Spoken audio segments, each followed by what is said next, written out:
Oke, jadi pada pagi hari ini kita akan belajar tentang definisi dulu. Jadi nanti apa itu data definition language, apa itu data manipulation language, kemudian nanti bagaimana cara menyusun tabel yang bagus, kemudian bagaimana nanti cara melakukan entry data yang sesuai. Nah, jadi di minggu pertama kemarin, adik-adik sudah saya coba berikan semacam instrumen. Maksudnya instrumen itu adalah penyemangat dalam hal ini.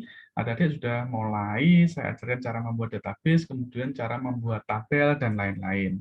Tapi kan mungkin secara penjabaran, adik-adik belum terlalu detail saya jelaskan ya. Oke, sebentar. Jadi, nanti di sini, yang perlu saya jelaskan adalah adik-adik akan mulai belajar bagaimana caranya menyusun sebuah database yang bagus, di mana nanti database ini akan coba kita analisa dan akan kita buat sebuah proyek kecil agar bisa diimplementasikan pada dunia kerja. Nah, sebelum kita melangkah lebih jauh ke depan, adik-adik akan saya coba jelaskan tentang Data Definition Language, yaitu DDL. Nah, saya jelaskan dulu dasar teorinya. Jadi skema basis data itu dispesifikasikan oleh sekumpulan definisi dengan sebuah bahasa khusus yang namanya Data Definition Language atau DDL. DDL merupakan subbahasa SQL yang digunakan untuk membangun kerangka database. Ya, dalam sebuah media atau dalam sebuah aplikasi, nanti adik-adik biasanya pasti membuat yang namanya database terlebih dahulu. Oke, saya tidak akan menjelaskan secara detail, tetapi paling nggak poin-poin dasarnya yang harus adik-adik kuasai. Karena kalau nanti terlalu detail itu fokusnya anak-anak TI ya, jadi kita fokus ke yang umum-umum saja terlebih dahulu. Nah, cara yang umum yang akan dibuat sebenarnya adik-adik membuat database. Jadi kan ada perintah. Jadi sebenarnya di dalam standar pembuatan tabel ataupun database itu ada perintah yang harus dilakukan. Tetapi karena kita menggunakan basis data Microsoft Access, maka ada beberapa hal yang dibuat lebih simpel atau dibuat model drag and drop atau model GUI. Jadi yang dimana adik-adik tidak perlu mengetikkan perintah-perintah untuk membuat database ataupun tabel, tetapi dalam hal ini sudah dibuatkan otomatis oleh programnya. Jadi sedikit saya jelaskan. Pada saat kalian membuat tabel, jadi ini klik kanan seperti ini, misalnya tabel mahasiswa, misalnya ya, mahasiswa misalnya. Jadi untuk membuat tabel seperti ini, sebenarnya kalau kita belajar konsep dasar dari basis data itu, ada perintah yang harus kita ketikkan sebenarnya. Jadi contoh misalnya create database, nah, berarti ini cara membuat database-nya. Kemudian create tabel, ini membuat tabelnya. Tapi ini biar dipelajari anak-anak TI, adik-adik cukup belajar yang versi GUI-nya saja yang tidak terlalu menyulitkan. Tetapi maksud saya, kenapa kok perlu saya jelaskan? Jadi biar adik-adik itu paham bahwa di dalam sebuah membangun database itu meliputi 3 kriteria yang tidak bisa kita hindari. Yaitu yang pertama adalah create, ya, itu membuat. Jadi kita nanti baik membuat database, membuat tabel itu pasti istilahnya pasti kita lalui dengan perintah yaitu perintah create. Nah, kemudian selanjutnya setelah create tabel terbuat, jadi create tabel itu dia yang ini. Jadi create tabel itu sama dengan kita create tambah tabel, nah seperti ini. Karena ini versi GUI, maksudnya GUI itu versi yang sudah visualisasi, adik-adik tinggal klik create, kemudian pilih tabel. Itu sudah jadi tabel baru. Tetapi kalau nanti di anak-anak, kalau gitu kita fokusnya di TI, di teknologi informasinya, maka sebenarnya perintah seperti inilah yang dilakukan. Ya, jadi harus ngetik perintah create, tabel, nama tabelnya apa, field-nya apa, nah, seperti ini. Ini kalau kita belajar dasarnya. Adik-adik nggak perlu belajar yang seperti ini, tapi saya jelaskan filosofi dasarnya dulu. Kok tiba-tiba langsung keluar seperti ini? Kenapa? Nah, itu berawal dari situ. Kemudian, nah nanti ada perintah misalnya alter. Alter itu contohnya begini. Alter itu, jadi nanti kalau misalnya adik-adik sudah bikin tabel mahasiswa, di sini ada ID, di sini ada misalnya NIP, gitu aja langsung ya. Di sini Jangan auto number tapi number. Kemudian di sini ada nama. Kemudian nanti di sini ada golongan. Misalnya begini. Ya, ini contoh dasar dulu. Nah, pada saat kita sudah simpan, nah, adik-adik kan sudah jadi tabel sederhana kan sudah jadi, ada NIP, nama, golongan. Tapi ternyata adik-adik pengen mengupdate dari salah satu atau beberapa yang ada di NIP, nama atau golongan. Oh, namanya jangan hanya Gol, tapi saya tulis dengan lengkap. Nah, caranya tinggal saya tambahkan golongan. Sorry, saya salah tulis ya. Golongan, misalnya begini. Nah, kalau seperti ini, berarti kan ada perubahan dari yang namanya gol tadi menjadi golongan. Nah, itu kalau di konsep dasar DDL, atau istilah gini, dasar teorinya dari mengganti nama field yang ada di dalam tabel, itu namanya alter. Ya, itu istilah dasarnya. Nanti adik cukup baca saja, enggak, karena ini prakteknya sudah ada nanti. Ya. Kemudian, nah selanjutnya, itu ada untuk menghapus atau menambah. Jadi alter itu bisa, jadi perintah alter sebenarnya itu nanti bisa menambah field baru, bisa mengganti field yang sudah ada, atau menghapus field. Itu istilah di dasar teori basis datanya namanya alter atau alter tabel. Ya. Kemudian selanjutnya nanti teknisnya nggak usah terlalu banyak dibahas, kita hanya belajar teorinya. Nanti setelah ini baru adik-adik nanti belajar prakteknya. Kemudian ada drop. Drop itu fungsinya adalah menghapus tabel. Jadi ternyata adik-adik apa namanya pada saat membuat tabel, sebentar adik-adik. Nah, oke. Jadi nanti apabila adik-adik sudah membuat tabel dan ternyata tabel itu salah atau tidak digunakan, maka adik-adik bisa menghapus tabel tersebut dengan cara klik kanan, ya, nanti delete. Nah, menghapus klik kanan delete itu istilah dari teorinya itu adalah drop. Jadi kita akan menghapus tabel yang sudah tidak kita gunakan kembali, ya. Tapi Pak, apakah ini nanti akan keluar di UTS? Tidak, ya. Saya pastikan nanti saya coba ini tidak akan keluar di UTS, tapi kalian saya kasih pengertian, oh kalau di dasar teori basis data, ini masuk kategori data definisi language. Jadi gini, bahasa sederhananya begini, Dek, bahasa sederhananya. Jadi saya kasih gambaran, adik-adik kan belajar tentang basis data. Basis data itu saya asumsikan adalah sebuah penampung, bak penampung. Nah, ini drumnya lah istilahnya untuk menampung data dalam hal ini mungkin nanti air ataupun yang lain.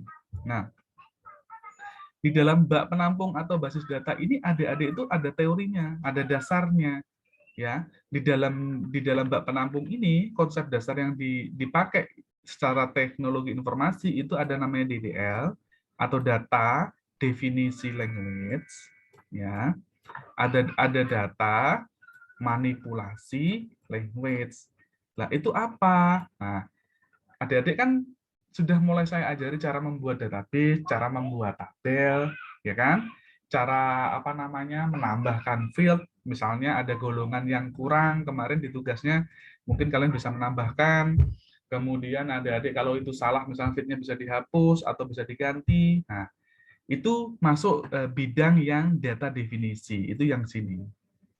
Jadi perintah-perintah itu masuknya di dasar teorinya DDL atau data definisi language. Jadi membuat tabel, membuat database, membuat field, menghapus field, mengganti field, itu kategorinya adalah DDL, ya. Itu gampangannya. Kemudian nanti adik-adik juga akan saya jelaskan yang dimaksud dengan DML, ya, atau data manipulasi language. Nah, data manipulasi itu apa? Merupakan subbahasa SQL yang digunakan untuk memanipulasi data dalam database yang telah dibuat. Contoh, adik-adik kemarin sudah saya ajari cara menambah data kan? Ya kan? Cara menambahkan isian datanya. Jadi Ya, yang semula seperti ini, nah adik-adik isi misalnya nicknya seperti ini, kemudian namanya ini, golongannya misalnya ini. Nah, mengisikan data itu masuk bidangnya DML. yaitu data manipulasi. Kenapa kok data manipulasi? Karena kita sudah menambahkan dari yang belum ada menjadi ada. Itu namanya data manipulasi. Nanti ada select. Nah, select itu maksudnya apa? Menampilkan isi datanya. Ya.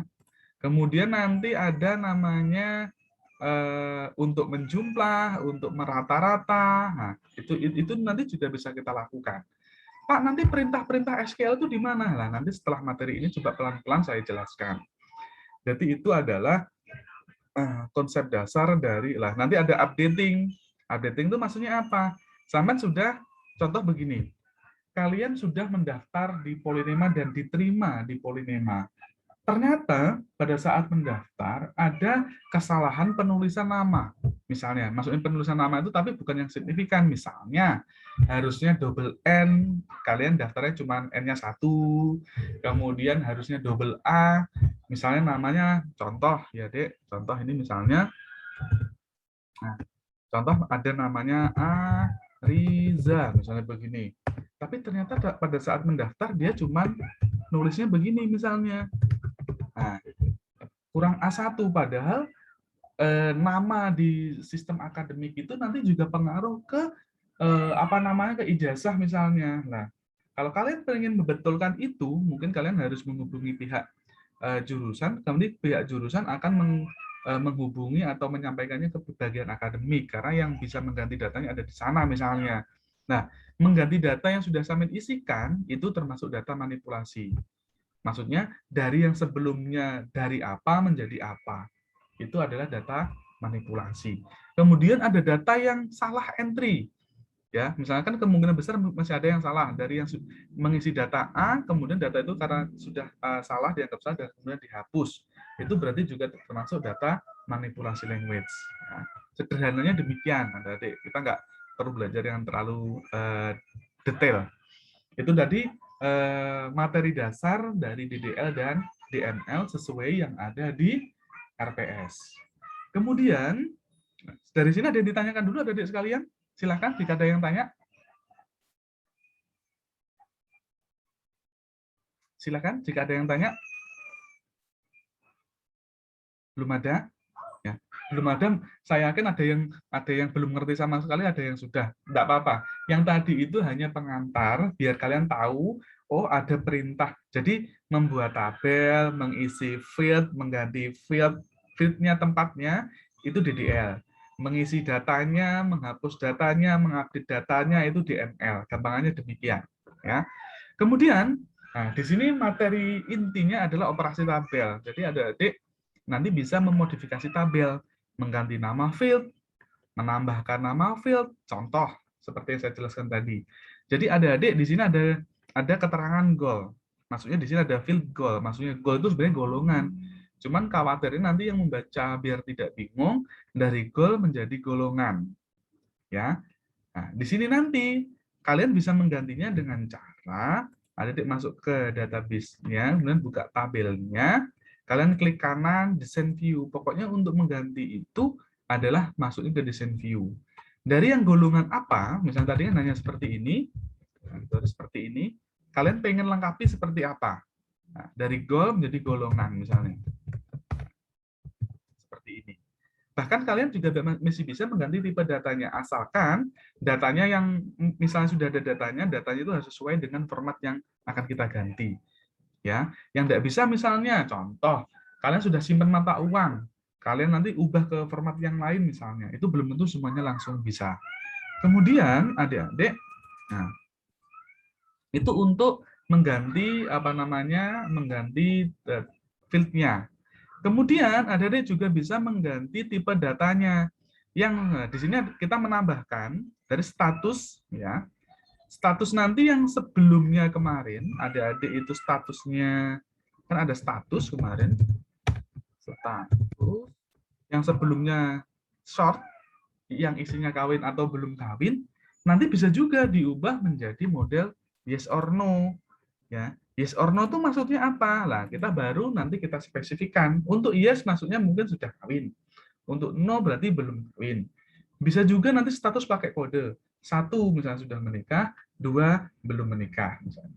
Jadi status ini bisa adik-adik ubah dari yang semula isinya dalam bentuk teks, menikah atau belum, kemudian kalian ganti, maksudnya ya atau tidak. Ya atau tidak itu maksudnya, ya itu mungkin diasumsikan sudah menikah, sedangkan no itu mungkin belum menikah. Itu demikian. Kemudian selanjutnya, nanti kalian bisa coba-coba. Nah, memindahkan letak field. Ini bisa kita lakukan. Kenapa ini bisa kita lakukan? Jadi misalnya adik-adik, nah adik-adik bisa lihat, ya. Kita coba, kita praktekkan di sini. Coba saya isikan datanya. Saya centang dulu. Berarti si Sasa ini dia sudah menikah, asumsinya. Kemudian ada pegawai baru. Nah, kemudian namanya Doni. Golongannya misalnya 3B. Dia tidak saya centang, berarti mungkin Doni di sini dia belum menikah. Jadi yang menikah itu saya centang, yang belum berarti dia belum menikah. Dan ternyata dek, kalian pengen memindah urutan. Jadi yang semula nama golongan status, kalian pengen status itu di belakangnya nama, itu masih bisa digeser. Nanti kita masih bisa menggeser-geser urutan-urutan ini.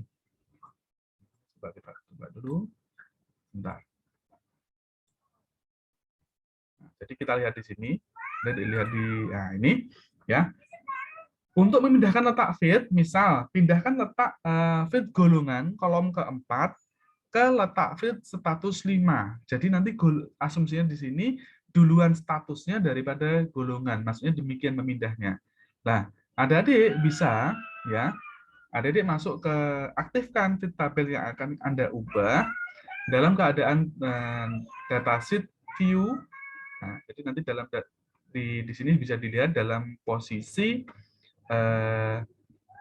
datasheet view, kemudian blok golongan field golongan, tarik field golongan dan letakkan di sebelah kanan field status hingga muncul garis vertikal di sebelah kanan atas status, lalu lepaskan mouse-nya.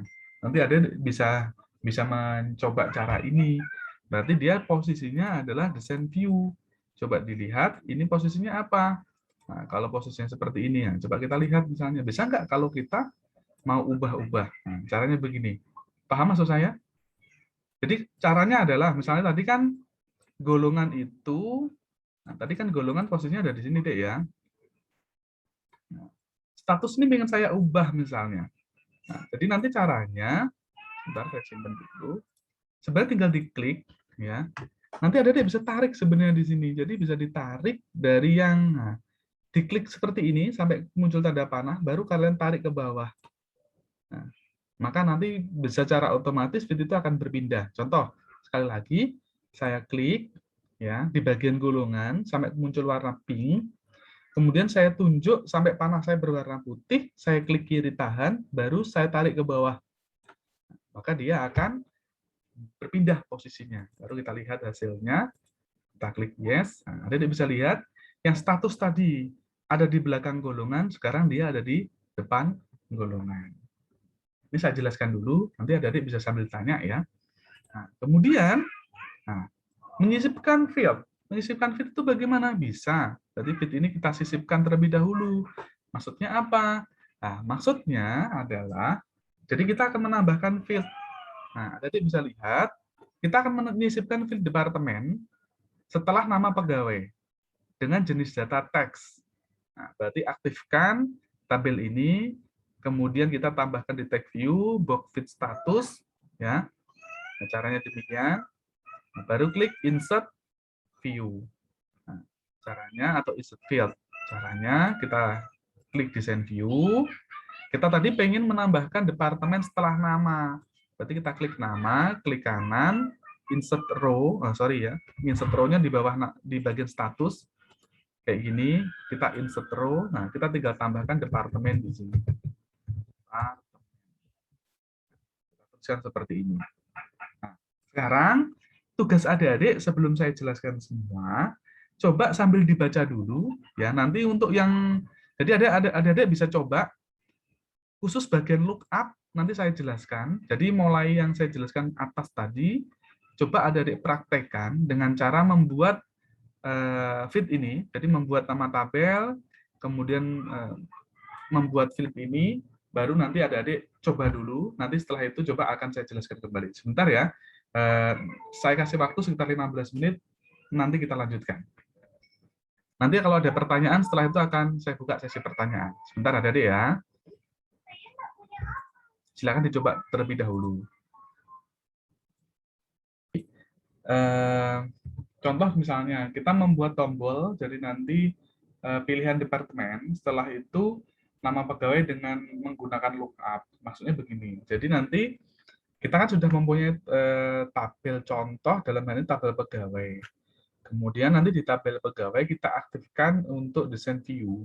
Jadi desain view itu di sini sampai muncul nanti statusnya desain view, maksudnya demikian. Nah, nanti yang perlu kita lakukan yaitu adik-adik bisa lihat buat tombol pilihan departemen, setelah itu nama pegawai dengan menggunakan lookup. Nah, kita akan lihat di sini nanti. Jadi nanti di sini adalah departemen-departemennya. Jadi nanti departemen itu isinya adalah pilihan. Adik-adik bisa lihat, maksudnya demikian. Jadi kita kan sudah membuat departemen di sini. Ya, nanti departemen di sini sifatnya bukan kita mengetik, tapi sifatnya adalah pilihan. Jadi sudah ada pilihan yang kita siapkan, di mana nanti pilihan ini bisa dipilih. Contoh seperti misalnya jenis pekerjaan, kemudian nanti jurusan, itu kan diusahakan tidak mengetik sendiri. Kenapa? Untuk menghindari risiko kesalahan. Nah, di sini yang perlu ada dipahami, ya, apa namanya? Kita nanti bisa contohkan di sini. Jadi pada tipe data tipenya pilih lookup. Nah, nanti kita coba ikuti. Di sini kita klik, kita pilih lookup wizard. Ya. Kemudian langkah selanjutnya, adik-adik bisa baca di sini. Nah, klik di sini, tadi bagian departemen, kita pilih lookup, sehingga akan muncul halaman seperti ini. Langkah selanjutnya, pilih opsi kedua, yaitu I will type in the value that I want. Jadi di sini pilih yang kita bisa lihat, I will type value that. Nah, ini. Jadi kita pilih yang kedua. Artinya, kita ingin mengisi sendiri nilai-nilai yang ingin kita masukkan, sedangkan apabila kita memilih opsi yang pertama, maksudnya ini, I want to look up field to get value from another table or query, itu maksudnya nanti adalah kita bisa mengambil nama departemen itu dari tabel lain atau dari proses query. Tapi karena di sini yang diminta adalah model isian, nanti adik-adik bisa memilih yang kedua. Jadi kita klik yang ini, kita klik next, ya. Kemudian kita tuliskan di sini nama departemennya apa sebagai pilihan. Sebentar. Nah, bisa lihat di sini.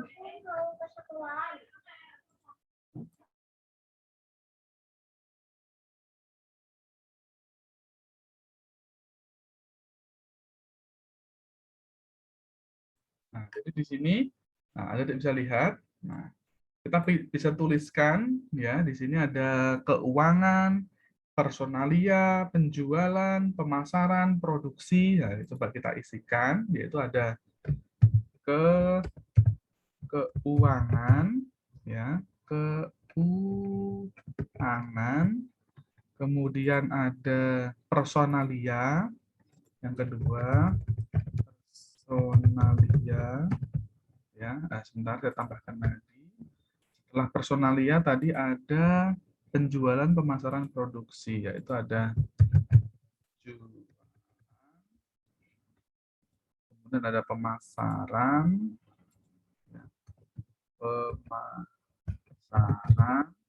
kemudian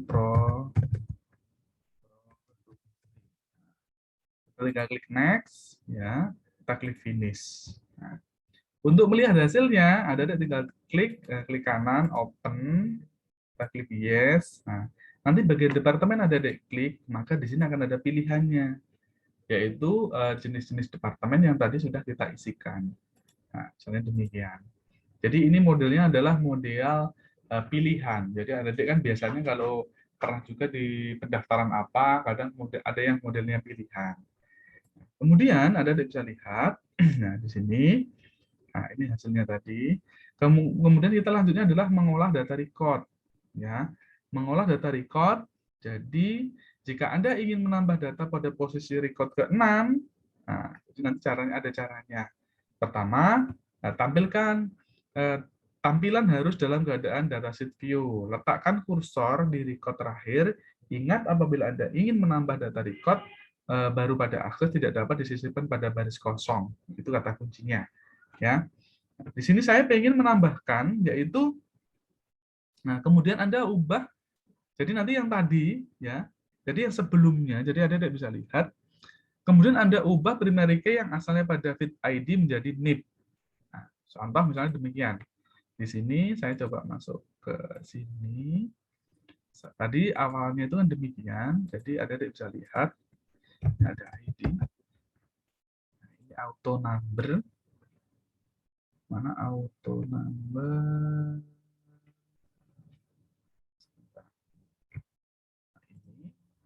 Awalnya kan demikian. Nah, jadi awalnya demikian. Di sini Anda diminta itu untuk mengubah primary key yang semula dari sini, kita ubah ke sini. Ya, jadi di sini bisa dilihat di sini.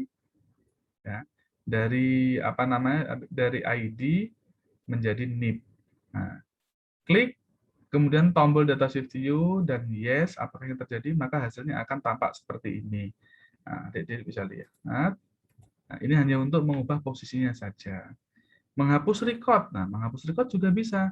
Jadi adik-adik kalau apabila ada data yang sudah diisikan, nah ya misalnya, kemudian adik-adik ada yang salah, tinggal diklik. Nah, tinggal klik datanya, tinggal klik kanan, delete record. Maka data itu akan terhapus. Ya. Kemudian mencari data. Mencari data juga bisa. Jadi misalnya, adik-adik ingin mencari data yang khusus misalnya golongan 3A, khusus golongannya misalnya 3B, itu bisa dengan cara Ctrl F seperti ini. Nanti bisa kita lihat, tinggal tekan Ctrl F, maka kita bisa mencari jenis data apa yang akan kita cari di sini. Ya, itu caranya. Kemudian mencari dan mengganti data, dari nama Ahmad misalnya menjadi Iskandar, caranya sama. Nah, caranya misalnya ini, namanya misalnya Sasa menjadi Tommy, jangan perempuan ya, misalnya Santi. Kita masih bisa mengubah apapun jenisnya. Ya. Kemudian bisa kita lihat. Nah, kalau pakai perintah ini, yang seperti ini, pakai replace, ini bisa berlaku untuk replace all adik-adik ya. Dari yang semula apa, ya, menjadi apa. Jadi sini nanti replace all itu misalnya dari nama Santi, misalnya, ya, misalnya namanya Santi, jadi Susi misalnya. Jika nanti ada banyak, jadi gini, misalnya ada nama Santi ada 10, pengen diganti Susi semua. Kalau ganti satu-satu kan lamaan. Nah, makanya bisa diganti pakai find that, ini apa yang akan di-replace, find with itu apa hasil replace-nya. Kalau replace all ini, kalau hanya replace satu kali ini. Nah, kenapa kok nggak bisa dilakukan misalnya? Nah, dilihat dulu posisinya, apakah penulisannya sudah betul atau belum. Ya, ini coba kita posisikan di sini, baru kita ganti. Nah, maka bisa dilihat, bentar, dari Santi, saya coba ini kan, dari Santi menjadi Susi. Nah, bisa dilihat, tadi dari Santi menjadi Susi namanya. Nah, kemudian ada yang bisa lihat, fit properties pada tabel desain. Jadi ini gunanya untuk mengatur. Nah, contoh misalnya, tadi ada yang bisa lihat, kalau kita klik di sini, nah, ada di sini bisa lihat, di bagian bawah, di sini adalah jenis-jenis format-format yang bisa kita lakukan. Yang pertama, di sini long integer, berarti nanti di sini kemungkinan isian NIP-nya bisa panjang. Kemudian format, nah, format bisa juga kita atur, ya formatnya apa misalnya. Coba saya klik di sini bagian format. Nah, format nanti ini bisa kita atur, ya. Nah, kemudian dia pakai apa? tipenya mata uang, tipenya euro, tipenya apa, bisa kita ganti. Kata kalau number masih kita bisa ganti-ganti. Nah, misalnya di sini nanti adik-adik pengen menambahkan input mesh misalnya, itu bisa. Nah, ini materi selanjutnya aja, biar adik-adik nggak bingung. Nah, ini kemudian pilih, ini format, misalnya mata uang juga bisa. Nah, ini untuk properti input mesh.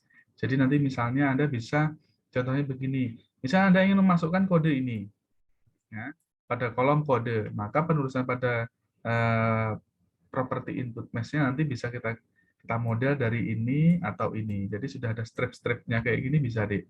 Nanti kodenya bisa kita atur-atur istilahnya. Ya. Coba kita sambil baca di latihan sekarang. Biar nanti adik-adik nggak bingung. Coba kita lihat di sini. Nah, di sini adik-adik diminta untuk latihan membuat database baru. Di sini namanya modul 2. Kemudian adik-adik diminta untuk mengimpor file tabel. Jadi bisa dibaca. Impor file semua file tabel, data mahasiswa dan data pegawai yang ada pada file database tugas pertama kemarin. Nah, aktifkan tab eksternal data pada grup impor, ya ini bisa dilihat, link dan klik akses sehingga muncul tampilan seperti ini. Nanti maksudnya kita bisa menarik data dari tabel yang pertemuan kemarin ke pertemuan ini. Tapi ini mungkin untuk latihan saja dulu. Nanti langsung kita kerjakan tugasnya di sini. Nah, di sini tugasnya saya jelaskan adik-adik ya, biar nanti adik-adik bisa mengerjakan sendiri. Buatlah file tabel baru dengan nama data barang. Jadi di sini saya coba membuat satu tabel baru, yaitu data barang. Coba saya simpan dulu. Namanya data.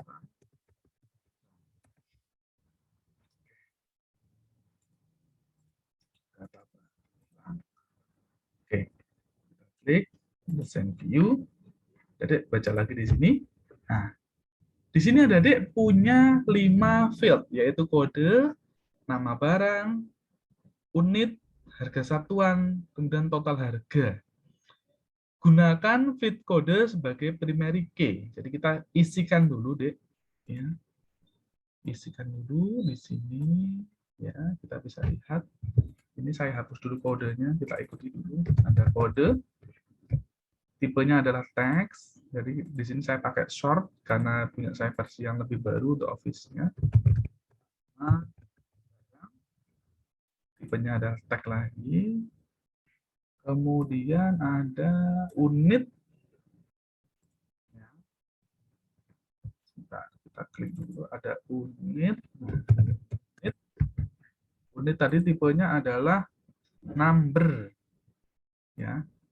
Unit tadi tipenya adalah number. Berarti kita pilih number. Kemudian harga satuan number. Harga satuan itu ini number. Oke. Kemudian ada total harga calculate. Nah, Adik bisa lihat total harga calculate. Kita pilih di sini adalah calculate. Nah, di sini saya jelaskan adik-adik. Adik-adik yang masih menggunakan Office 2010 ke bawah, hampir rata-rata menu calculate ini tidak ada. Makanya kenapa kalau saya sarankan adik-adik selalu menggunakan Office 2010 ke atas, ya.